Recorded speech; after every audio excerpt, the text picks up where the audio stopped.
નમસ્કાર દર્શક મિત્રો, આપ જોઈ રહ્યા છો સીડી ન્યૂઝ ચેનલ ધાંગધ્રા. સીડી એટલે કરપ્શન ડિસ્ટ્રોયર, હંમેશા સત્યની સાથે.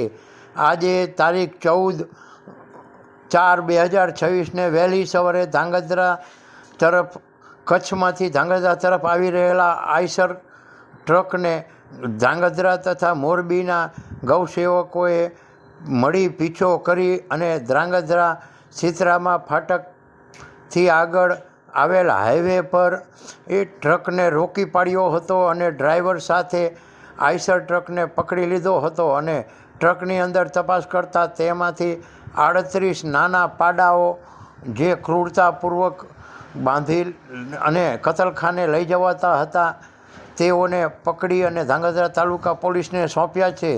ત્યારે ધાંગધ્રા તાલુકા પોલીસે કાયદેસર કાર્યવાહી હાથ ધરી અને આ ટ્રકના આઈસરના કંડક્ટરને પકડવા માટે, ક્લીનરને પકડવા માટે આગળની તપાસ હાથ ધરી છે. ત્યારે ટ્રકની અંદર રહેલા 38 જેટલા નાના પાડાઓને ધાંગધ્રાના વ્રજપર રોડ પાસે આવેલા પાંજરાપોળ ખાતે ખસેડવામાં આવ્યા છે અને પાંજરાપોળને સોંપવામાં આવ્યા છે અને વધુ આગળની કાર્યવાહી હાથ ધરી છે. ત્યારે ધાંગધ્રા તથા મોરબીના ગૌસેવકોએ પોતાના જીવ સટોસટની બાજી ખેલી અને આ 38 માસૂમ પાડાઓના જીવને બચાવી લીધા છે.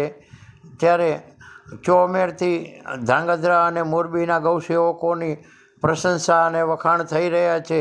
તો આપ જોઈ શકો છો, ટ્રક દેખાઈ રહ્યો, આઈસર ટ્રક દેખાઈ રહ્યો છે, જેનો ડ્રાઈવર ઝડપાઈ ગયો છે, પરંતુ એનો ક્લીનર ભાગી છૂટવામાં સફળ રહ્યો છે, જે આગામી સમયમાં પોલીસ પકડશે.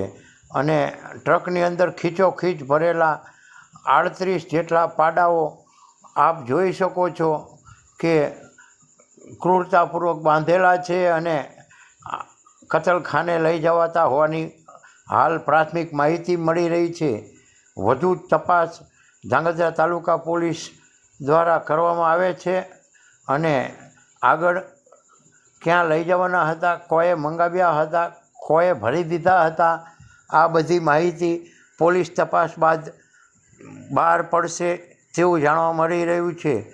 તો દર્શક મિત્રો, આ અબોલ જીવોને બચાવીને પાંજરાપોળ ખાતે મોકલી અને પાંજરાપોળને સોંપવામાં આવ્યા. આપ જોઈ શકો છો, આઈસરમાંથી ગૌસેવકો અને પાંજરાપોળના કર્મચારીઓ જે પાડાને ઉતારી રહ્યા છે અને ગણતરી કરી રહ્યા છે.